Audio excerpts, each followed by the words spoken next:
The Labour ex-Prime Minister said devolved nations should be able to have their own relationship with the EU distinct from the rest of the UK in areas under their control.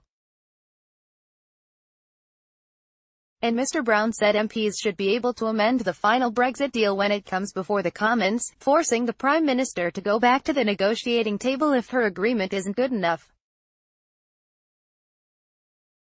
Read more. Michel Barnier to update EU ministers on Brexit negotiations as pressure builds on May. He also put pressure on the current Labour leader, backing the idea of a second EU referendum, despite Jeremy Corbyn saying at the weekend that Brexit could not be reversed. "We've got to insist that in an open democracy with an open process of democratic decision-making, there is nothing wrong with saying the government has got to go back and renegotiate," Mr Brown said in a speech at the Institute for Government in London. "I dealt with the European Union for many years and the Irish used to come back and forth renegotiating on all sorts of things. You can't say that there's a fixed process, that once you've had one European Council summit, it's over.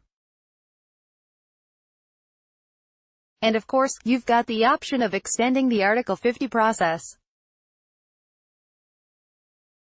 I don't think we should get into this mindset that the only choice is between the deal that's offered, if there is a deal, and no deal.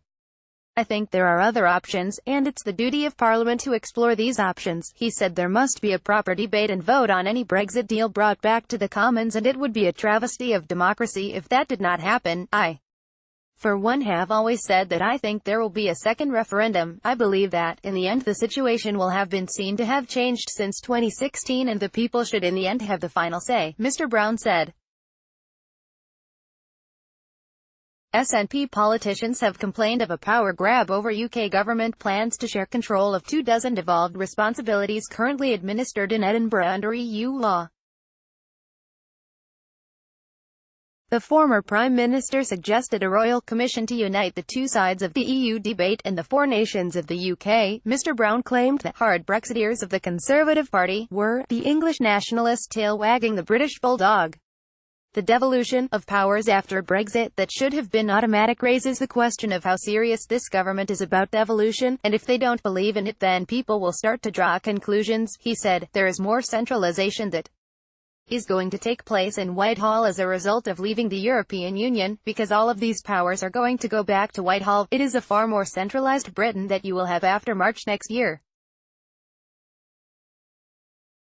Read more. British Airways seeks support from Spanish government as part of no-deal Brexit contingency. If these powers are not devolved, then they're held in the centre and the principle of devolution seems to be at risk. Recalling the arguments in the 2014 Scottish independence referendum, he added, "Nobody has come up with a way of allowing the question to be solved. If you promise that you'll have access through the United Kingdom to the international community, and then you cut yourself from the European Union against the will of the Scottish people, what do you then do about it? It raises fundamental questions about the future of the Union, that are a risk to the Union."